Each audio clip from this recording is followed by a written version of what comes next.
आज का टॉपिक हमारा मुगल वंश। क्या नाम है? मुगल वंश। तो इसका नाम मुगल वंश क्यों रखा गया? क्योंकि मुगल वंश में क्या है, मुगल वंश की स्थापना किसने की थी? बाबर ने की थी। किसने की थी? बाबर ने की थी। और बाबर का संबंध जो था वो मंगोलों से था। मंगोलों से बाबर का संबंध था। तो मंगोलों से निकला शब्द क्या है? मंगोलों शब्द क्या बना? मुगल। जो मुगल शब्द निकला है वो कहाँ निकला? मंगोलों। ठीक है, क्योंकि बाबर का संबंध जो था वो मंगोलों से था, तो मंगोलों से शब्द निकला। क्या निकला? मुगल। इससे पहले किसका शासन था? दिल्ली सल्तनत का शासनकाल था। ठीक है, तो दिल्ली सल्तनत में कई सारे वंश हुए। ठीक है, लेकिन एक नया वंश क्या बनकर आया? दिल्ली सल्तनत के बाद एक वंश आया मुगल वंश। ठीक है, मुगल वंश की स्थापना किसने की थी? बाबर ने की थी। बाबर ने। ठीक है, तो ये मंगोलों से शब्द बनकर गया मुगल वंश। ठीक है, इसको चगताई वंश के नाम से भी जाना गया। चगताई वंश। चगताई वंश, लेकिन ज्यादा प्रभाव में जो रहा वो क्या रहा? मुगल वंश रहा। आप जो वर्तमान काल में जानते हो क्या? मुगल वंश के नाम से जानते, क्योंकि बाद में जो नाम इसका पड़ा मुगल वंश पड़ा, लेकिन इसका नाम क्या रखा था? बाबर ने इसका नाम चगताई वंश भी रखा था। क्या नाम रखा था? चगताई वंश।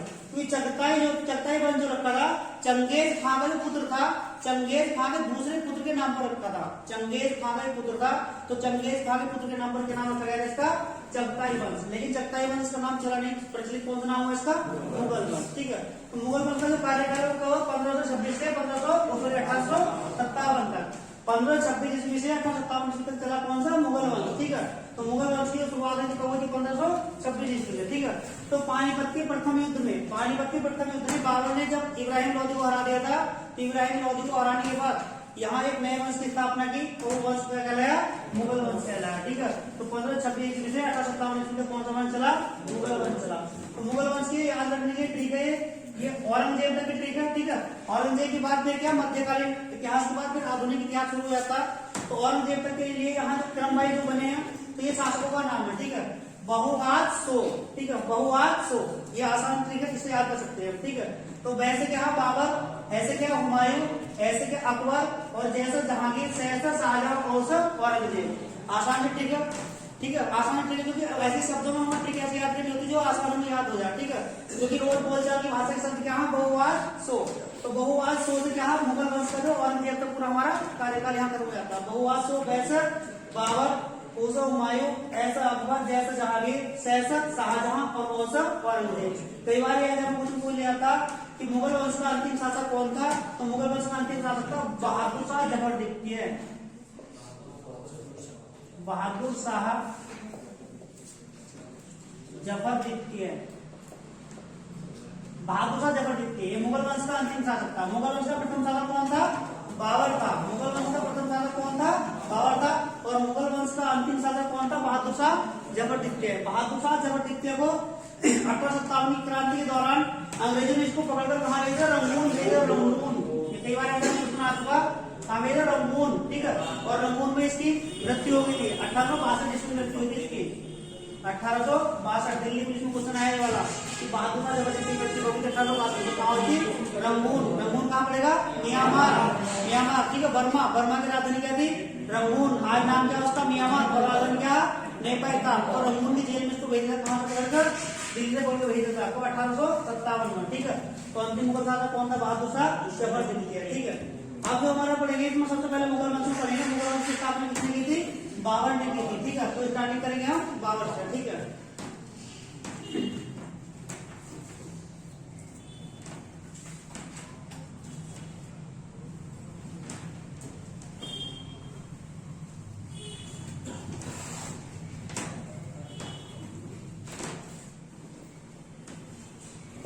बाबर का जो भारत में कार्यकाल रहा मात्र 4 वर्ष रहा। ठीक है, बाबर जो बना यहाँ 1526 से 1530 ईस्वी तक रहा। 1526 से 1530 ईस्वी तक रहा कौन? बाबर। ठीक है, तो बाबर का जन्म हुआ था तो कब हुआ था? 14 फरवरी 1483 ईस्वी में हुआ था। ठीक है, 1483 ईस्वी में हुआ था। कितना जन्म हुआ था? 1483 ईस्वी में। बाबर का जन्म हुआ था 14 फरवरी 1483 ईस्वी को। कहाँ हुआ था? परगना में हुआ था। परगना, ठीक है, परगना में हुआ था। परगना जो वर्तमान में पड़ेगा वो कहाँ पड़ेगा? उज्बेकिस्तान में पड़ेगा। कहाँ पड़ेगा? उज्बेकिस्तान में पड़ेगा, उज्बेकिस्तान।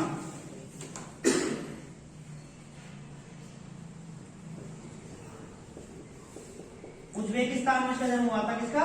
बाबर का, ठीक है। तो बाबर का जो पिता था उसका नाम था उमर शेख मिर्जा। क्या नाम था? उमर शेख मिर्जा।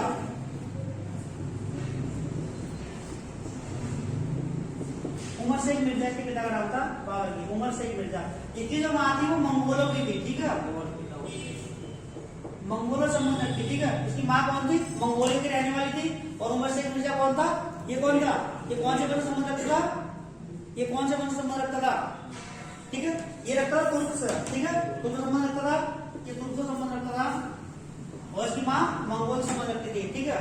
तो ऐसा माना जाता है इसमें। लेकिन जो बाबर हुआ, बाबर जब हुआ तो बाबर जो मानता था, बाबर मंगोलों को मानता था। यो कहता था कि मंगोल ही हमारे पूर्वज है, ठीक है। जो तैमूर लंग आया था, तैमूर लंग, इसका इसके पिता का संबंध तैमूर लंग से था। इसका उमर शेख मिर्जा का संबंध किससे था? तैमूर लंग से था, ठीक है। लेकिन क्या था, बाबर जो मानता था मंगोल को ज्यादा मानता था। इसी कारण इसने मंगोलों के कारण ही जो इसने इसका नाम रखा मुगल वंश का था चगताई वंश रखा था। चगताई वंश यानी चगताई किसके पुत्र का नाम था? चंगेज का। और चंगेज का कौन था? मंगोलों से संबंध रखता था, ठीक है। चंगेज का मंगोलों से संबंध रखता था। तो इसका जन्म कब हुआ था? 14 फरवरी 1483 का। परगना कहाँ पड़ेगा? उज्बेकिस्तान में, ठीक है। अपने पिता की मृत्यु के बाद ये जो बाबर था, बाबर शासक बना था, ठीक है। इसकी उमर से मृत्यु के बाद बाबर शासक बना। इसको बाबर को शासक बनाया गया था 1494 ईस्वी में। 1494 बाबर को परगना का शासक बनाया गया था। 1494 ईस्वी में बाबर को परगना का शासक बनाया गया था, ठीक है। लेकिन बाबर ने जो वहाँ जिस क्षेत्र में रहता था वहां इसने 1405 ईस्वी में कुछ क्षेत्रों को जीत लिया था। 1405 ईस्वी में इसने गजनी को जीत लिया था, ठीक है। गजनी को जीता, उसके आसपास का क्षेत्र था 1505 बोला गया। 1505 ईस्वी में इसको इसने गजनी पर अधिकार कर लिया था। और 1507 ईस्वी में इसने क्या करा? बादशाह की उपाधि धारण की थी। बादशाह यानी बादशाह की उपाधि धारण की थी। बादशाह की उपाधि धारण की थी, ठीक है। बादशाह की उपाधि धारण की कब? 1507 ईस्वी में। और 1505 ईस्वी में इसने गजनी पर और अन्य क्षेत्रों पर अधिकार कर लिया था। काबुल और गजनी पर अधिकार कर लिया था। काबुल पर भी अधिकार कर लिया था, ठीक है। काबुल और गजनी पर अधिकार कर लिया 1505 ईस्वी में। कब करा था? 1505 ईस्वी में। 1505 ईस्वी में काबुल और गजनी पर अधिकार करने के बाद बाबर ने उपाधि धारण कौन सी की? बादशाह की उपाधि धारण की। देखो, इससे पहले जितने भी दिल्ली सल्तनत काल में जितने भी शासक हुए उन सबने सुल्तान की उपाधि धारण की थी। कौन सी उपाधि धारण की थी? सुल्तान की। और इसने कौन सी उपाधि धारण की? बादशाह की उपाधि धारण की। तो बादशाह में और सुल्तान में क्या अंतर होता है, बता सकता कोई? बादशाह में और सुल्तान में अंतर क्या होता?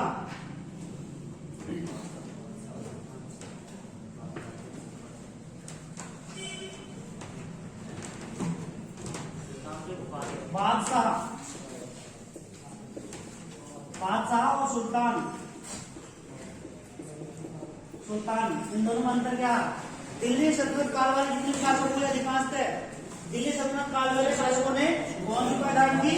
सुल्तान की। लेकिन बाबर ने कौन सी उपाधि धारण की? बादशाह की उपाधि धारण की थी।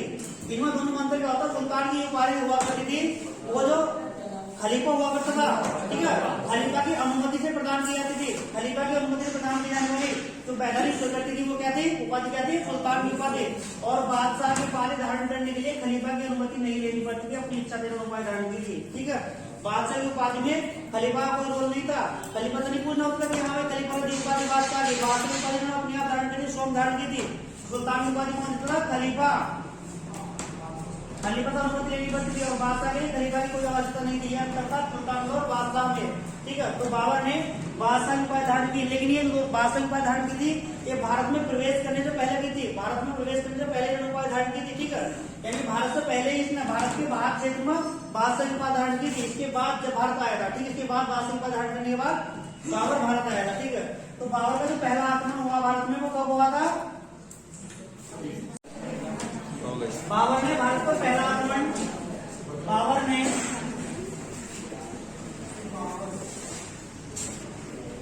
भारत पर पहला आक्रमण, पहला आक्रमण कब किया था? 1519 ईस्वी में, 1519 ईस्वी में। ये किसके खिलाफ हुआ था? यूसुफजाई जाति,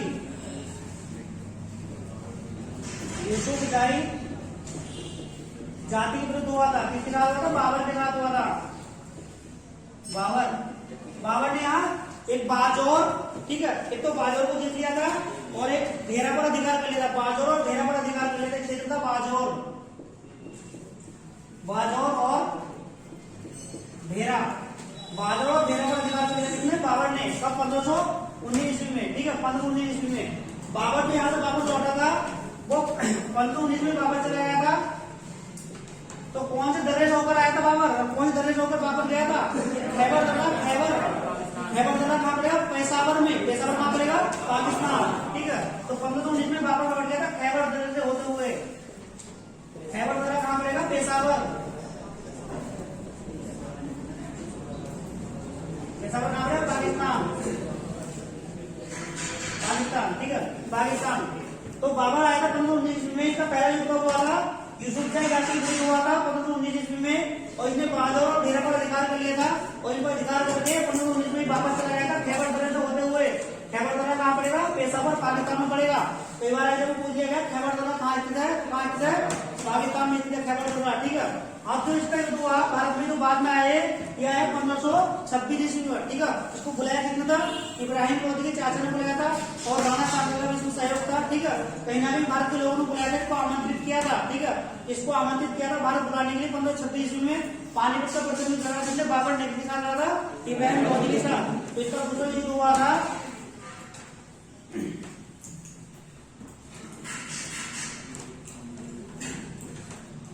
पानीपत का प्रथम युद्ध।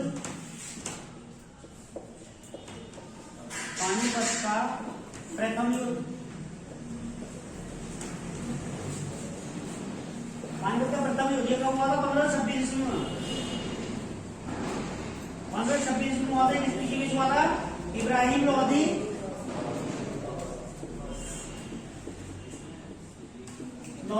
और किसके बीच हुआ था? बाबर के बीच हुआ था। 1526 में पानीपत का प्रथम युद्ध किसके बीच हुआ? इब्राहिम लोधी और बाबर के बीच हुआ। इसमें इब्राहिम, देखो, दिल्ली सल्तनत में जितने भी शासक हुए, इब्राहिम लोधी पहला शासक था। दिल्ली सल्तनत में जितने भी शासक हुए, इब्राहिम लोधी पहला शासक था जो युद्ध स्थल में मारा गया था। क्वेश्चन पूछा था दिल्ली सल्तनत में ऐसे शासक का नाम बताइए जो युद्ध स्थल में मारा गया। केवल इब्राहिम लोधी ऐसा युद्ध स्थल में मारा गया। इससे पहले कोई भी युद्ध स्थल में नहीं मारा गया था, ठीक है। इब्राहिम लोधी की मृत्यु कहाँ हुई थी? युद्ध स्थल में इसकी मृत्यु हो गई थी। युद्ध स्थल में इसकी मृत्यु हो गई थी, ठीक है। मृत्यु हो गई युद्ध स्थल में, ठीक है, इब्राहिम लोधी की। और इब्राहिम लोधी के साथ इसका एक दोस्त था, उसका नाम था विक्रमजीत।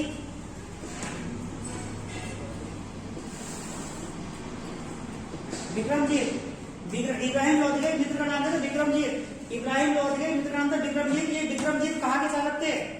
इस पानीपत के प्रथम युद्ध में इसके दोस्त, इब्राहिम लोधी के दोस्त की हत्या हुई थी, मृत्यु हुई थी, हत्या हो गई। क्या नाम था? विक्रमजीत, ठीक है। तो विक्रमजीत कहाँ के शासक थे? इब्राहिम लोधी के मित्र का नाम था विक्रमजीत। ये ग्वालियर के शासक थे, उन्होंने इनका साथ दिया था। किसका? इब्राहिम लोधी ग्वालियर के शासक थे। ग्वालियर के शासक थे कौन? विक्रमजीत। तो विक्रमजीत की हत्या 1526 में पानीपत के प्रथम युद्ध में हो गई थी, ठीक है। बाबर ने इस युद्ध में तुगलमा नीति अपनाई थी, तुगलमा नीति अपनाई थी और तोप खाने का प्रयोग किया था पहली बार। कौन सी नीति अपनाई थी? तुगलमा नीति। तुगलमा नीति अपनाई थी और पहली बार तोप खाने का प्रयोग किया था। तोप का मतलब तोप, भारत में पहली बार तोप लेकर आया था। कौन लेकर आया था? बाबर लेकर आया था। क्वेश्चन पूछा था भारत में पहली बार तोप का प्रयोग किसने किया था? बाबर ने किया था। और जो रॉकेट का इस्तेमाल किया था, मिसाइल का इस्तेमाल किया था, वो किसने किया था? टीपू सुल्तान ने किया था, ठीक है, टीपू सुल्तान ने किया था। और क्वेश्चन पूछा था तोप का इस्तेमाल पहले किसने किया? बाबर ने किया था, ठीक है। तो इसमें क्या था? बाबर के दो निशानेबाज थे इस युद्ध में, जो तोप चलाने वाले थे। तोप के और अधिकारी उनका नाम था, एक नाम था उस्ताद अली, एक नाम था मुस्तफा खां। उस्ताद अली मुस्तफा खां, ठीक है। ये दो निशानेबाज थे। क्वेश्चन पूछा था जो बाबर आया था भारत तो बाबर के निशानेबाज कौन थे, उनका नाम था मुख्तार अली मुस्तफा खान। ये दो निशानेबाज थे जो तोप खाने का अधिकार थे, इन्होंने तोप को चलाया था। ये दो प्रसिद्ध निशानेबाज थे। तो पानीपत के प्रथम युद्ध में बाबर का साथ कौन से निशानेबाज दिया था, उस्ताद अली और मुस्तफा खान ने दिया था। ठीक है, तो इस युद्ध के बाद इब्राहिम लोधी की मृत्यु हो गई और बाबर ने दिल्ली पर एक नए वंश की स्थापना की, कौन से, मुगल वंश की स्थापना की। ठीक है, इसके बाद पानीपत के युद्ध के बाद बाबर ने एक युद्ध और लड़ा, उसका नाम था खानवा का युद्ध। ठीक है, इसमें लगातार यहाँ कितने युद्ध लड़े थे, 4 युद्ध लड़े थे और चारों में जीत प्राप्त की थी। ठीक है, कुल मिलाकर बाबर ने 5 युद्ध लड़े भारत पर। कितने लड़े थे, 5। पहला यूसुफ जाति के विरुद्ध था। ठीक है, और 4 लगातार लड़े थे। ठीक है, पहला 1519 में था, उसके बाद 1526, 27, 28। ठीक है, और 29, ये 4 युद्ध लगातार लड़े थे। ठीक है, अगला हमारा खानवा का युद्ध। खानवा का युद्ध, लेकिन जब पानीपत का प्रथम युद्ध हुआ था, पानीपत का प्रथम युद्ध जीतने के बाद जब इसने भारत पर विजय प्राप्त कर ली थी, तो ये जब गया था वहां कहा, काबुल चला गया था। ठीक है, तो इसने काबुल के निवासियों को यहाँ से चांदी के सिक्के दिलवाए थे, चांदी के सिक्के दिलवाए थे, चांदी के सिक्के। ठीक है, बाबर ने पानीपत के प्रथम युद्ध में भारत विजय के उपलक्ष्य में काबुल निवासियों को क्या दिलवाए थे, चांदी के सिक्के उपहार स्वरूप दिलवाए थे। और जो क्वेश्चन अभी यूपी टेट में आया, क्वेश्चन ये वाला क्वेश्चन पूछेगा, बाबर को यानी कौन से शासक को कलंदर की उपाधि दी गई थी, कौन से शासक को कलंदर की उपाधि दी गई थी। जब इन्हें चांदी के सिक्के चलवाए थे, इसे कौन सी उपाधि दी गई थी, कलंदर की उपाधि दी गई थी। कौन सी, कलंदर की उपाधि दी गई थी, कलंदर की। ठीक है, कलंदर की उपाधि, कलंदर की उपाधि दी गई थी इसको, बाबर को। ये क्वेश्चन यूपी टेट में आया था। ठीक है, यूपी टेट में शायद जूनियर एग्जाम में आया क्वेश्चन वाला कि कौन से शासक को कलंदर की उपाधि दी गई थी, किसे दी गई थी, बाबर को दी गई थी, बाबर को। ठीक है, बाबर को दी गई थी। पानीपत के प्रथम युद्ध में जीतने के बाद भारत विजय के उपलक्ष्य में बाबर ने काबुल निवासियों को चांदी का सिक्का उपहार स्वरूप चलवाया था, और जिसके कारण इसे कलंदर की उपाधि दी गई। कौन सी उपाधि दी गई, कलंदर की उपाधि दी गई। इंपोर्टेंट क्वेश्चन है, कई बार पेपर में आ चुका। ठीक है, इस बार गया है यूपी टेट में। अगला क्वेश्चन है इसमें, नेक्स्ट खानवा का युद्ध। खानवा का युद्ध, खानवा का युद्ध हुआ था 1527 में। ठीक है, खानवा का युद्ध हुआ था 1527 में। पानीपत का प्रथम युद्ध हुआ 1526 में और खानवा का युद्ध हुआ 1527 में। तो खानवा का युद्ध जो हुआ था किसके बीच हुआ था, तो राणा सांगा और बाबर के बीच हुआ था। ठीक है, राणा सांगा और बाबर के बीच हुआ था, राणा सांगा और बाबर के बीच हुआ था। ठीक है, बाबर ने 4 युद्ध लगातार लड़े और 4 में इसकी जीत हुई। ठीक है, तो हार किसकी हुई थी, राणा सांगा की हार हुई थी और बाबर की जीत हुई थी इसमें। ठीक है, इस युद्ध में बाबर की जीत हुई थी। इस युद्ध के बाद, खानवा के युद्ध के बाद इसने जिहाद का नारा दिया था। क्वेश्चन पूछा था कौन से युद्ध के बाद बाबर ने जिहाद का नारा दिया था, तो खानवा के युद्ध के बाद दिया था। इसमें राणा सांगा को इसने हरा दिया था बाबर ने, खानवा के युद्ध में जिहाद का नारा दिया था। ठीक है, जिहाद का नारा दिया था इसने, और एक उपाधि धारण की थी, कौन सी, गाजी की उपाधि धारण की थी, गाजी की, गाजी की उपाधि।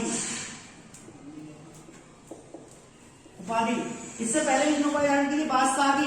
ठीक है, इससे पहले इसने उपाधि धारण की थी बादशाह की, बादशाह की उपाधि धारण की थी, लेकिन भारत से बाहर की थी ये। ठीक है, बादशाह की उपाधि धारण की थी, भारत से बाहर की थी, भारत से बाहर। लेकिन भारत के अंदर कौन सी उपाधि धारण की, गाजी की। कौन सी उपाधि धारण की, गाजी की। लेकिन बादशाह की उपाधि धारण करने से पहले बाबर कौन सी उपाधि धारण करता था, बादशाह की उपाधि धारण करने से पहले बाबर कौन सी उपाधि धारण करता था, बादशाह की उपाधि से पहले ये करता मिर्जा की उपाधि धारण करता, बादशाह की उपाधि मिर्जा।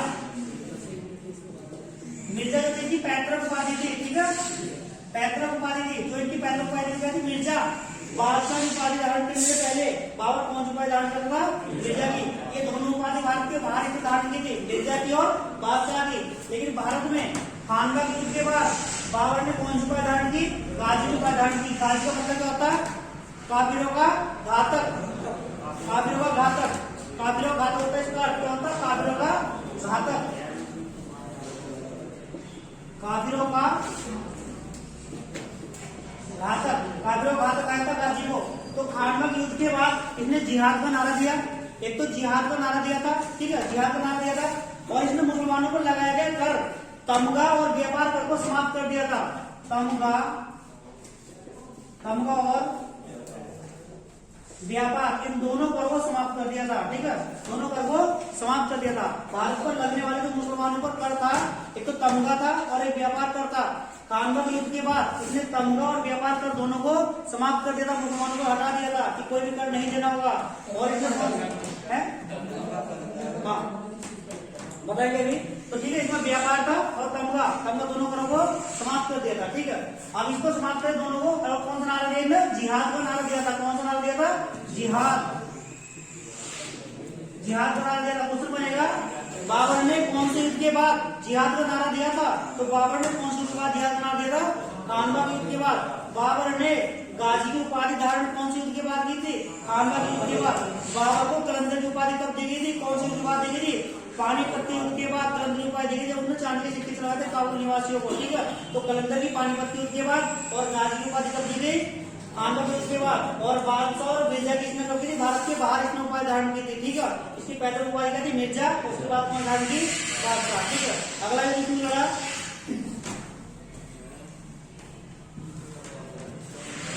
1528 ईस्वी में। ठीक है, 1528 ईस्वी किसका युद्ध लगा? खानवा का युद्ध। खानवा हो गया चंदेरी का युद्ध।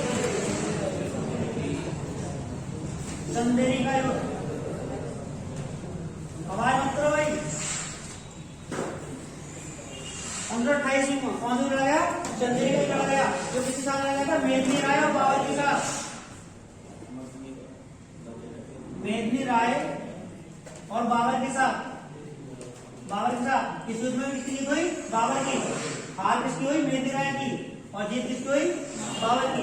बाबर ने युद्ध भी जीत लिया, पानीपत का प्रथम युद्ध जीत लिया, खानवा का युद्ध जीत लिया और चंदेरी का युद्ध जीत लिया। ठीक है, फिर इसका एक युद्ध हुआ था चंदेरी के बाद हुआ था, एक युद्ध हुआ था घाघरा का। घाघरा 1529 ईस्वी में। घाघरा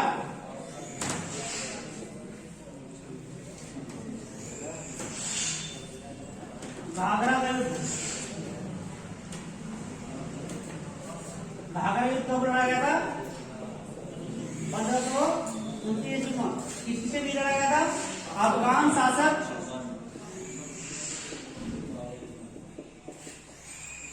और बाबर के बीच। हार किसकी हुई? अफगान शासकों की। ठीक है, इनके हार हुई, जीत किसकी हुई? बाबर की। इन चारों युद्ध में लगातार जीता था। लेकिन कुछ नहीं बनता, जो घाघरा युद्ध हुआ था, घाघरा के युद्ध में किस अफगान शासक ने नेतृत्व किया था? बताओ, किसी को बताओ तो बताओ। घाघरा के युद्ध में देखो क्वेश्चन बनेगा, घाघरा युद्ध किसके बीच हुआ था? तो घाघरा युद्ध हुआ था अफगान शासक और बाबर के बीच हुआ था। लेकिन घाघरा के युद्ध में अफगानी सेना का नेतृत्व किसने किया था? अफगानों का युद्ध हुआ था, लेकिन अफगानों का नेतृत्व किसने किया था? उसका नाम क्या था? ठीक है, उसका नाम था महमूद लोधी।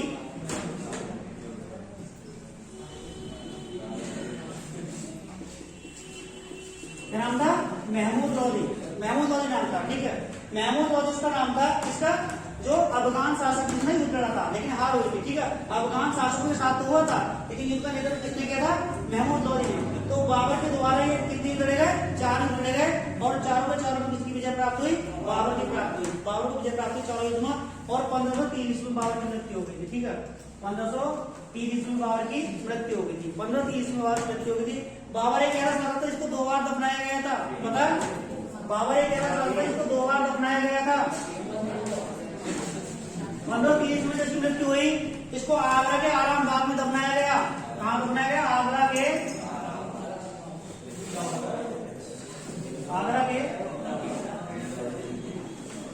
हवाई मत करो भाई, जो पूछना मैं बता दूंगा। ठीक है, हवाई मत करो। आगरा के आराम बाग में दफनाया गया इसको, बाबर को आगरा के आराम बाग में दफनाया गया। लेकिन बाद में जब वसीयत पड़ी तो उसमें लिखा हुआ था कि मुझे जहां से मैं आया हूं मेरे उसी स्थान पर दफनाया जाना चाहिए। तो बाद में इसको कहाँ दफनाया गया? काबुल। काबुल उसके चुने हुए स्थान पर। ठीक है, इसने जो चुना था, पहली बार कहाँ दफनाया गया था? आगरा के आराम बाग में, और दोबारा कहाँ दफनाया गया था? काबुल में दफनाया गया था। ठीक है, काबुल में दफनाया गया था। बाबर जो था बाग लगाने का शौकीन था। इसने जो आगरा में ज्यामिति तरीके से, यानी ज्यामिति तरीके से बाग लगवाए थे, उसका नाम क्या रखा था? ज्यामिति तरीके से बाग लगवाए, उसका नाम क्या रखा गया था? ज्यामिति तरीके से बाग लगवाए थे। ठीक है, उसका नाम रखा गया था नूरे अफगान।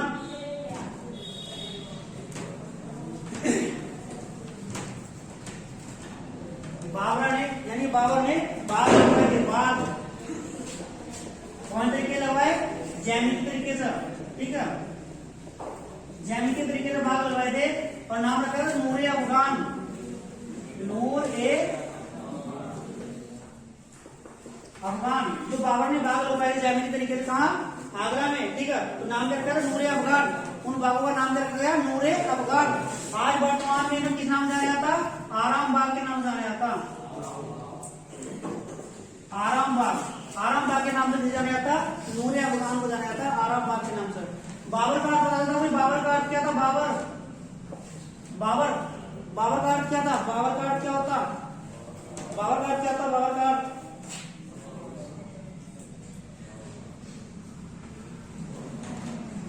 बाबर, इस तरह बाबर का नाम था जहीरुद्दीन मोहम्मद था, जहीरुद्दीन मोहम्मद, जहीरुद्दीन मोहम्मद नाम था इसका, लेकिन इसका नाम क्या रखा था, बाबर। तो बाबर नाम जो रखा था इसका असली नाम था, वास्तविक नाम जो था वो क्या नाम था, जहीरुद्दीन मोहम्मद। ये बाबर के अन्य बिंदुओं पढ़ रहे हैं, ठीक है। इसमें क्या, बाबर का जो नाम था था जहीरुद्दीन मोहम्मद नाम है इसका, जहीरुद्दीन मोहम्मद नाम था, लेकिन इसके पराक्रम से खुश होकर इसका नाम क्या रखा था, बाबर रखा था। बाबर का अर्थ था तुर्की भाषा में कहा था बाघ, तुर्की भाषा में क्या था, बाघ, क्या कहा था, बाघ। बाबर का अर्थ था बाघ। इसके पराक्रम से खुश होकर नाम क्या रखा, जहीरुद्दीन मोहम्मद, लेकिन बाबर के पराक्रम से खुश होकर इसका नाम क्या रखा गया था, बाघ। बाघ मतलब क्या होता, बाबर, तुर्की भाषा में बाघ का अर्थ क्या होता, बाबर, ठीक है। तो बाबर इसका नाम रखा है, इसके पराक्रम से जो काम देखकर इसका नाम रखा गया था बाबर। इसका नाम क्या था, जहीरुद्दीन मोहम्मद इसका नाम था, ठीक है।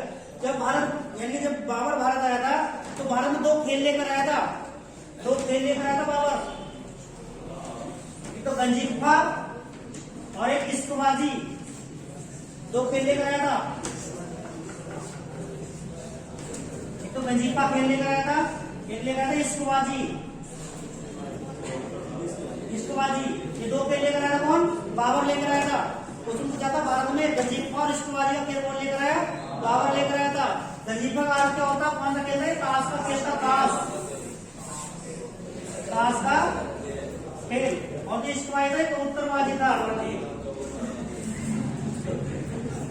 कबूतरबाजी, ठीक है। तो 2 खेल लेकर आया था कौन, बाबर। भारत में कितने खेल लेकर आया था, 2 खेल लेकर आया था, एक तो गंजीफा लेकर आया था और एक इश्कबाजी लेकर आया था, ठीक है। ये हमारे बाबर के जो बैंक को यहाँ पूरे हो गए, ठीक है।